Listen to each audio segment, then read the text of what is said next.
மனசுக்குள் நுழைந்தாய் நினைவில்லையா?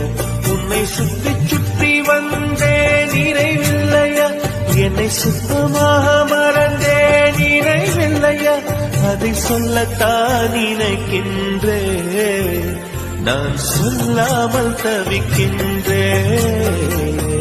செம்பருத்தி பூவே செம்பருத்தி பூவே உள்ளம் மல்லி போனா